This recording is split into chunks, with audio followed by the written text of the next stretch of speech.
प्रिय भैया बहनों, सुप्रभात।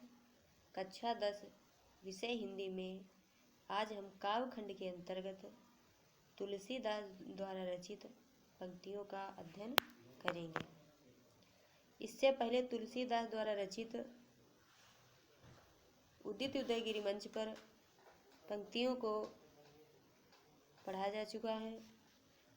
आज उसी क्रम में तुलसीदास की कुछ पंक्तियां हैं जिनके बारे में अध्ययन करना है।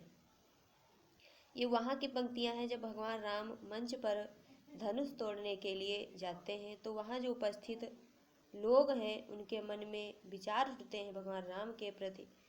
भगवान राम को देखकर जो उसी का वर्णन किया गया है। नपन केरि आशा निसिनासी, बचन नखत अवलीन प्रकाशी, मानी महीप कुमुद सकुचाने, कपटी भूप उलूक लुकाने। यहाँ पे बताया कि नृपन माने राजा, केर माने राजाओं की, आशा माने जो आशा रूपी, निस माने रात्र, नासी नष्ट हो गई, वचन माने जो उनकी आवाज़ थी, नखत जो नक्षत्र थे, अवली अवन और न माने नहीं, प्रकाशी माने प्रकाशित हो रहे हैं। यहाँ पे है कि नृपन केरी आशा निसिनासी, जो वहाँ उपस्थित राजा थे उनकी आशा रूपी रात्रि नष्ट हो गई। वचन अवलीन प्रकाशी, अब उनके वचन नक्षत्र के समान प्रकाशमान नहीं हो रहे, अर्थात वो राजा किसी प्रकार की बातचीत नहीं कर रहे हैं। मानी महीप कुमुद सकुचाने, मानी जो अहंकारी, महीप माने राजा, कुमुद माने कमल का फूल, सकुचाने संकुचित हो गए हैं। कपटी जो कपट करने वाले, भूप राजा, उल्लूक माने उल्लू के समान।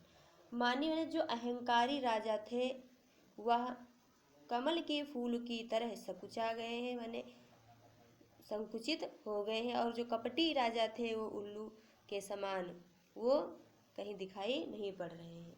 भय विशोक कूक मुनि देवा, बरसई सुमन जियावहि सेवा, है कि भय विशोक कोक मुनि देवा, वहाँ पे कुछ जो ऋषि मुनि उपस्थित थे उनके सभी जो शोक दुख था वह नष्ट हो गए। बरसे सुमन जनावय सेवा, और फूलों की वर्षा होने लगी है। गुरु पद बंदी सहित अनुरागा, राम मुनि सन आयुष मांगा। मुनि पद माने गुरुपद, मुनि गुरुपद, अपने गुरु के पैर, बंद माने वंदना करके, अनुराग माने प्रेम से, अपने गुरु के पैरों की वंदना करके राम मुनि निसन आयुष मांगा। और अन्य जो वहाँ पे उपस्थित ऋषि गण थे उनसे आशीर्वाद लिया। सजह चले सकल जग स्वामी, मत्त मंजुवर कुंजर स्वामी। भगवान राम सकल माने सहज रूप से, जग स्वामी ने संसार के स्वामी राम सहज रूप से चले, जिस प्रकार एक हाथी की श्रेष्ठ चाल से भगवान राम चलते हैं। चलत राम सब पुर नर नारी, पुलक पूरी तन भय। भगवान राम के चलता हुआ देख करके वहाँ के जो मनुष्य नर और नारी थे वह सब अत्यधिक प्रसन्न हो गए। बंदी पितर सुर सुकृत समारे, जो कछ होए पुण्य हमारे। और वो सब उपस्थित वहाँ के लोग वंदना करने लगे और कहने लगे कि हे भगवान, जो हमारे आज तक पुण्य हो सो सिंधुवत मृणाल की नाई, करहु राम गणेश गुसाई।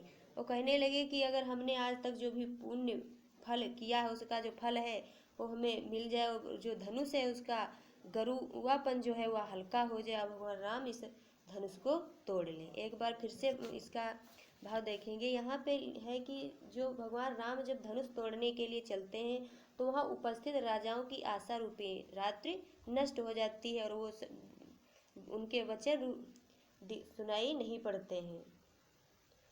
वचन रूपी तारा का चमकना बंद हो जाता था, वो कुछ नहीं बोलते हैं।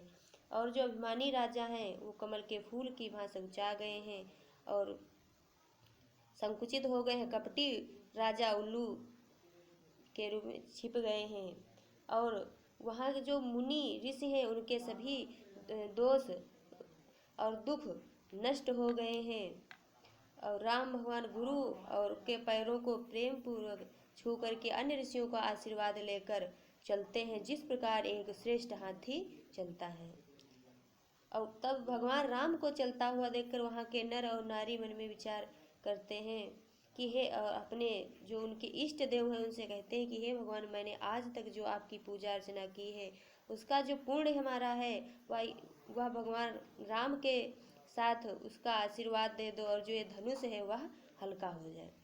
इस प्रकार यह व्याख्या। अब काव्य का सौंदर्य, इसमें भाषा अवधि है, शैली प्रबंध और वर्णात्मक है, रस भक्ति है, छंद दोहा, अलंकार रूपक और अनुप्रास है, गुण प्रसाद है, सप्तशक्ति अभिधा है।